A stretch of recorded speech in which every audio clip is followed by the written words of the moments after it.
Hello, welcome back. നല്ല ചൂട് മട്ടരി ചോറിലേക്ക് നല്ല കൈപ്പയ്ക്ക തോരൻ. തീരെ കയ്പില്ലാത്ത കൈപ്പയ്ക്ക തോരനാ, മസ്റ്റ് ട്രൈ ആണേ. പാവയ്ക്കയുടെ ഗുണങ്ങളൊന്നും പോവാതെ തന്നെയാണ് ഇത് ഉണ്ടാക്കിയിരിക്കുന്നത് കേട്ടോ.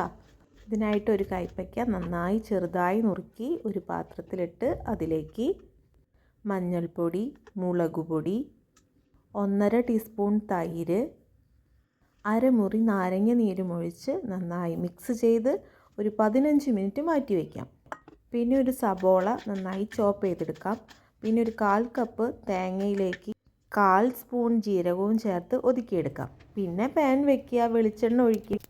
കടുക് പൊട്ടി വരുമ്പോൾ കറിവേപ്പിലയും വറ്റൽമുളകും സബോളയും ഇട്ടിട്ട് ഒന്ന് വാടി വരുമ്പോൾ അതിലേക്ക് നമ്മുടെ കൈപ്പയ്ക്കും ആവശ്യത്തിനുള്ള ഉപ്പും ചേർത്ത് നന്നായി മിക്സ് ചെയ്ത് മൂടി വെച്ച് ഒരു 10 മിനിറ്റ് വേവിച്ചെടുക്കാം. ഒട്ടും വെള്ളമൊന്നും ചേർക്കണ്ട കേട്ടോ. അപ്പോൾ 10 മിനിറ്റിന് ശേഷം മൂടി തുറന്ന് നന്നായിട്ടൊന്ന് മിക്സ് ചെയ്തിട്ട് നമ്മുടെ തേങ്ങയും ജീരകവും കൂടെ ഒതുക്കി വെച്ച മിക്സും കൂടെ ചേർത്ത് നന്നായി ഇളക്കി ഒരു 5 മിനിറ്റും കൂടെ മൂടി വെച്ച് വേവിച്ചെടുക്കാം.